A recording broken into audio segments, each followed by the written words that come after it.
Hi, everybody. Mitch Chadbaum here. Thanks for joining me today for this week's security news update. In the alerts department, Juniper Networks, one of the big firewalls and networking equipment vendors, scored a perfect 10, except this is one of those times where you probably don't really want to score a perfect 10. As I said in the newsletter, this is not the Olympics. There is a bug which allows you to bypass authentication, which is not a really good thing for a firewall. And, the good news, or maybe the bad news, I'm not sure. The main users of this particular Juniper hardware are going to be high-end data centers, like the place where you host your servers or your virtual servers. Now, the good news is they have security teams, and they're likely to be all on top of that, assuming they use Juniper hardware, but certainly something to be aware of. Next, Twilio, who is a company that you may or may not have ever heard of, but they are a company that is kind of the king of sending messages on behalf of companies. So if you have a multi-factor authentication, for example, that sends a text message from your bank or something, it's likely that Twilio, it could be the vendor that's doing that on their behalf. In any case, they're apparently, through a fairly brute force and trivial attack, lost their entire database, I think, 33 million customers, phone numbers. But the only thing that lost was the phone number. So conceptually, the phone number is really not that sensitive. My phone number is on our website, for example. A lot of people, publish their phone number. So that by itself, not a big deal. But the fact that they are a Twilio customer, one way or another, might be useful for someone who's trying to generate a official-looking phishing email. So just something to be aware of. Don't think it's a super high risk. Next, and boy, this is another record, but I'm not sure that, again, a great record. The largest leak of plain text, meaning unencrypted passwords in history, 9.9 billion unique passwords was leaked. This is a mix of old and new passwords. So this is a collection of other breaches. But here's the thing, right? People often don't change their password when there's a breach. People often might change their password on the breach site, but not on other sites that they use the same password on. So from that perspective, the most likely use of this 10 billion password database is going to be for what's called password stuffing attacks, meaning that I take a password that was compromised in site A, and I just try random sites that you might have an account on and see whether it works on those sites. If it does, I'm in and home free. Next, in the patches department, if you use SSH, which a lot of developers and IT operations folks do, there's a bug dating back to 2006 that magically reappeared. No doubt, someone made a software change and somehow undid the patch. This does highlight the importance of regression testing. That is to say, to make sure that you continue to have an effective patch against all the previous patches that you've patched previously. But it does appear that OpenBSD Unix is not affected, but other systems are. So, if you use SSH, check with the vendor or open source provider and see whether there's a patch yet for it, because it sounds like the effect of the bug is that you can run arbitrary code as root, which is not a great thing. Next, and this is, score one for the good guys, police arrested over 3,900 people in a global sting. They also confiscated about $250 million. So that's nice. And it's called Operation First Light. Law enforcement from 61 different countries participated. They also identified another 14,000 plus people that were affiliated with the 3,900. So if you were one of those guys, now would be a good time to lay low, maybe find a place that doesn't have an extradition treaty, change your name, get a new passport, whatever.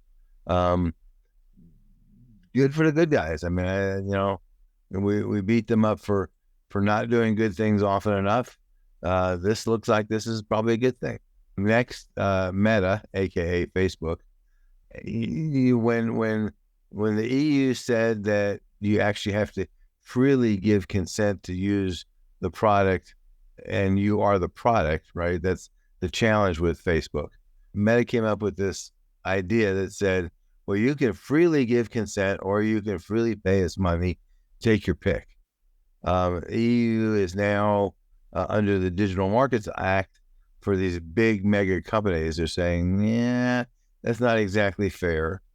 The challenge is from a Meta standpoint, assuming that they can't convince the EU that this is in fact a reasonable approach, they got two options. One is charge everybody, in which case they'll lose probably 90% of their customers in Europe, because I don't know about you, but if I had to pay for Facebook, I sure as hell wouldn't.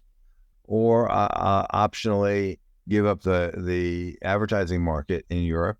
I don't think that's very attractive because they're not a nonprofit. But of course, if they're forced to give up their advertising, their targeted advertising, they certainly would become a nonprofit.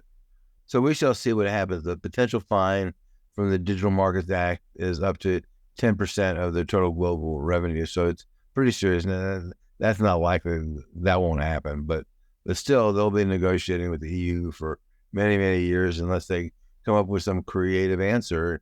And I don't know. I mean, people participate in social media because it's free. On the other hand, they don't like you stealing their data. So I don't have a good answer there. It'll be interesting to see what comes out of it. Next, there's a bank called the Silvergate Bank. It collapsed after the FTX implosion. And still, they wound up getting whacked by the feds because their parent company still exists. Their money laundering process, if it will, if it were, was we don't see anything. Problem? What problem? So the feds obviously decided that wasn't good, and their parent company decided to pay $63 million to keep the feds and the states happy. And this is sort of the nature of crypto. It's really, for the most part, designed as a scam. I know some people speculate in it, which is fine, but in any case, they're now $63 million poorer. In the education department, we have it's not a long article, but it's still interesting. A CISO's guide to avoiding jail after a breach, a CISO being a chief information security officer. In part, one of the takeaways is don't lie to the feds.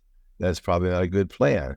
The challenge, and this really focuses on Joe Sullivan, the former CISO at Uber, who got sideways for the feds because he tried to hide what he was doing after the breach that they had in 2016. That's really where you go sideways. If you have a breach, you have to disclose it. That's the way it is. I know it's uncomfortable. I know your customers are not going to be happy with you. And then you, as any kind of executive in a company, have to decide, well, are you willing to stick your neck out to lie on behalf of the company and run the risk of getting thrown under the bus, like Uber definitely threw Joe Sullivan under the bus. And at some point you have to kind of make a decision. Do I stick around? Do I leave? Definitely document everything, as tightly as you can, but don't lie to the feds. It's really not a good plan. In the breaches department, Crown Forklift Company, which I did not realize was a big defense contractor, but apparently they are. They got hit by a ransomware attack, and the nice people that they are, they told their employees to go file for unemployment. I'd be looking for another job if I was a Crown employee. That's a pretty sucky way to deal with that. They have about 19,000 employees, by the way. Speaking of sucky deals, the card dealer management software maker CDK Global, I think they're finally back online. But the dealers say that, they're going to go off and it's going to cost them around $600 million. And that's going to go up maybe as high as $1 billion. Yeah, obviously the car dealers, I assume a lot of them are really big car dealer networks. They're going to go after CDK and try to recover their losses. They also, CDK is reputed to have paid multiple tens of millions of dollars in ransom which would have to be coordinated with the feds, because clearly any organization that's asking for tens of millions of dollars in ransom is by definition a terrorist organization. And if you aid terrorists and you don't get the consent of the feds, you wind up being prosecuted. So we shall see. They're really not telling much about what's going on. They will eventually, because of the lawsuits, if nothing else, but also the 10K that comes out eventually. So, the good news is car dealers will be able to get back to business. In fact, probably by now, by the time you listen to this, they probably will already be back in business. But it's not been great for a lot of car dealers for the last several weeks. Next, Chicago Children's Hospital says that they're sending out love letters to 800,000 of their closest customers due to a ransomware attack in January. And, the Chicago Children's is not some 40-bed rural hospital. This is like a big hospital. So, healthcare is under attack. Unfortunately, healthcare has chosen not to prioritize protecting themselves from these attacks, and they will continue to wind up in this boat where they wind up spending millions, if not tens of millions of dollars in breach mitigation and sending out notices and lawsuits. And somehow they figure out this is cheaper than actually dealing with the problem. Not sure how that works, but that's what they think. And lastly, in the breach department, the Ticketmaster breach, and there's some discussion here as to whether this is really real, but the hackers are claiming that they have 193 million barcodes, which are basically the equivalent of tickets for, Taylor Swift and NFL games and all that kind of stuff. Ticketmaster, trying to go off and protect their reputation, says, well, we use some kind of revolving barcode scheme, and they didn't really go into a lot of details there, which, I can get they really shouldn't, because that would go off and, make it less secure. So, but these guys claim that the value of the stolen 193 million barcodes is $22 billion. Now, whether Live Nation doesn't really understand what's going on, whether the hackers don't really understand what's going on, all of that is unclear, but you can rest assured that people who spend hundreds of dollars per ticket with Live Nation to go to some event, and then they can't get in because some hacker used their ticket, they're not going to be happy. And that's going to come back. And of course, Ticketmaster, it really doesn't have a great reputation right now. So, they kind of didn't do very well with the Taylor Swift concerts. So, I don't think I'd want to be a Live Nation, which is Ticketmaster's parent company, but they're going to have to deal with that. Next, DoD is moving closer to releasing CMMC. There's still a lot of vagaries in all this, and we're going to have to see there's two parts of CMMC, Title 32 and Title 48. The Title 32 part is a part that's pretty close to release. We shall see what happens. In theory, it's likely to be released in September, which is sooner than a lot of people thought. It's kind of in line with what people had hoped for. So it's going through the last set of hurdles before it gets published in the Federal Register. Then Congress has 60 days to decide what they want to do with that under the Congressional Review Act. I am assuming, but nobody's ever safe when Congress is in session. The Congress will keep hands off of this one, but we don't know. We also don't know what the Chevron decision means on all this. So it's going to be a little while before we get any certainty to all of this. Next, Evolve Banking Trust, which got hacked. And, that was the hack that was originally reported to be a hack of the Fed. And then it turned out to be, it's really a hack of Evolve Bank. There are some reporters that have been following the story closely and reporting on it. And Evolve's solution to fix their reputational damage was to try to get an injunction against the reporters for reporting facts about their breach. Ignoring the fact that what that does is causes them to get a lot more ink in a negative fashion than they would get otherwise if they just shut up. It's probably not, going to be looked at by a lot of customers as, gee, this is a bank I want to deal with, because clearly they have the customer's best interest at heart. What they have is their reputation at heart, and people will continue to report that Evolve is a bunch of scoundrels and they sue reporters for reporting on what's going on and informing their customers of the situation. I personally don't think it was a right move. Next, the Supremes are being the Supremes. They've released a number of decisions recently that are very vague on details, which is great if you're an attorney because it's going to be the Full Employment Act for attorneys forever. This particular case is a case of a state-sponsored internet censorship. Florida and Texas passed internet censorship laws saying that they ought to be the arbiter of what goes on the internet and what doesn't go on the internet, in particular with social media. What the Supreme said was, no, you can't do that. And then they scolded the 5th and 11th Circuit, which are the circuits for Florida and Texas, saying you guys should have struck this down a long time ago instead of being pawns of the political powers in your state. So that's not great for the circuit courts. They probably don't like that. But they didn't really say, what's good and what's not good. They just said this is not good. So that's not a great situation. So what's going to happen is these legislatures, because these laws are clearly politically motivated, they're going to, pass similar laws. It's going to go back to the appeals court. Maybe the appeals court, having gotten chastised, will strike them down. It'll still go back to the Supremes, and in a couple of years, the Supremes will have to go make another decision and see whether the state's got it closer this time. Stay tuned, but nothing soon. And lastly, the security news bites for this week. Speculative execution attacks, which have become very popular as chip makers try to squeeze every last ounce of performance out of chips, raises ugly head again. We have a new spec execution attack. A large West Coast credit union got hit by ransomware. Really kind of ugly. This is what happens when the financial services firms that you depend on, if you can't use your credit card, can't use your debit card, can't do online banking. The bank says, well, you can write a check. Well, first of all, that means you have to have a check, which a lot of people don't have anymore. And then you have to find a place that's willing to accept a check.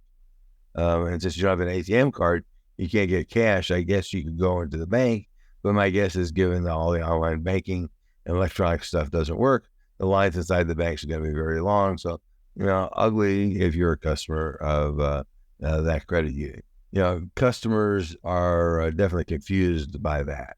As I said earlier, car dealers have reported already losing over $600 so far. $600, yeah, right.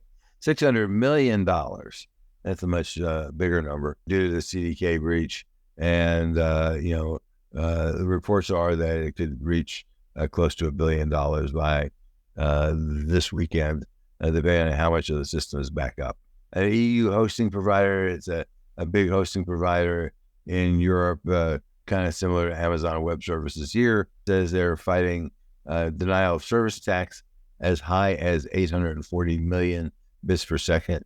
That's a pretty big attack. Now, the interesting thing is the attack is only coming from a few internet points of presence. So obviously a very coordinated attack, but 840 megabits is a big attack. And Brazil's Data Protection Authority is banning Meta from processing users' data. They say they don't have a reasonable business reason to do that, and they are not getting the user's consent to do that. So we're going to see, as these people that are trying to build AI models need to scrape more and more data, we're going to see more of this, and it's just going to get uglier before it gets any cleaner, because there's a lot of money to be made here. And lastly, just a food for thought, right? If you're a cloud service provider and you don't want to be the next CDK and wind up going down for weeks recovering from a ransomware attack, or on the other hand, if you're a customer of a cloud service provider, and I think most people are, and you don't want to be down as a business for weeks on end because your cloud service provider's security practices aren't so good, if you are concerned that maybe you might be losing sleep over all this, then give us a call and we'll be happy to help you. And until next time, stay safe. And it's a cruel world out there, so be careful, please. Thanks for listening.